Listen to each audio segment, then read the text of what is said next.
اعوذ باللہ من الشیطان الرجیم، بسم اللہ الرحمن الرحیم۔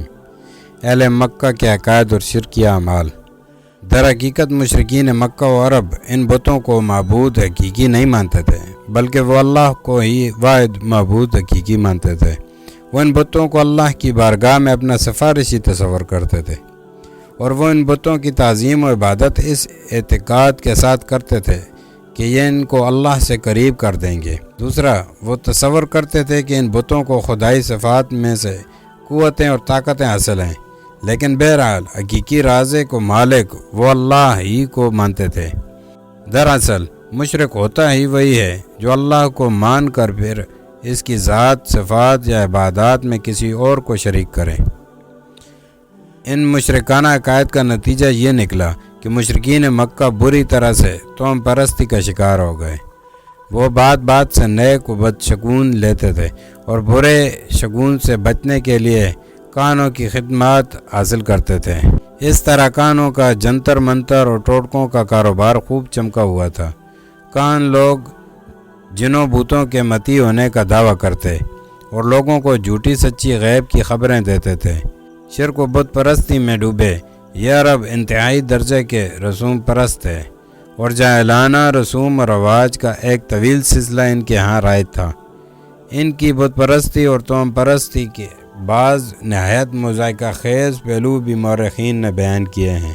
مثلا سفر پر روانہ ہوتے تو ایک پتھر جیب میں ڈال لیتے۔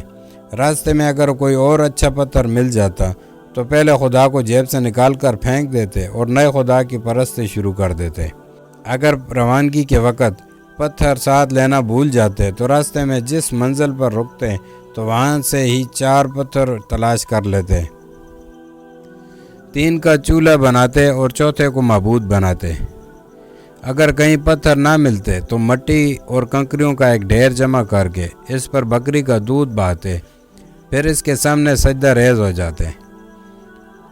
ذوق بت پرستی صرف پتھر تک محدود نہ تھا، لکڑی اور مٹی کے بھی بت بنائے جاتے۔ ایک مرتبہ بنو حنیفہ نے کھجوروں کے ایک ڈھیر کی عبادت شروع کر دی۔ اسی اثناء میں قید پڑ گیا۔ جب کھانے کو اور کچھ نہ ملا تو سب نے مل کر اپنے خدا کو ہی کھا کر ختم کر دیا۔ یوں خانہ کعبہ جو زمین پر اللہ کا سب سے قدیم اور مقدس ترین گھر ہے، مشرکین کے ہاتھوں شرک و گمراہی کا گڑھ بن چکا تھا۔ اہل مکہ کے نزدیک سب سے اہم بت لات، منات، عزا اور حبل سمیت لگ بھگ 360 چھوٹے بڑے بت تھے جو حرم کعبہ میں نصب تھے۔ عرب ان کی پوجا بھی کرتے اور ان پر قربانیاں بھی پیش کرتے۔ حج کے دنوں میں یہ کفر ضلالت کے مناظر اور بڑھ جاتے جب حج کو آنے والے ننگے ہو کر خانہ کعبہ کا طواف کرتے، بتوں کے آگے فال نکالنے والے پانسے پھینکے جاتے اور نظریں مانی جاتی۔ برز شیطانیت سرزمین عرب پر اپنی انتہا کر چکی تھی، اور عرب قوم شرک و گمراہی میں پستی کے جس مقام پر پہنچ چکی تھی، اس سے آگے کوئی اور پست مقام نہ تھا۔ اب اللہ کی شان اور رحمانیت کی باری تھی۔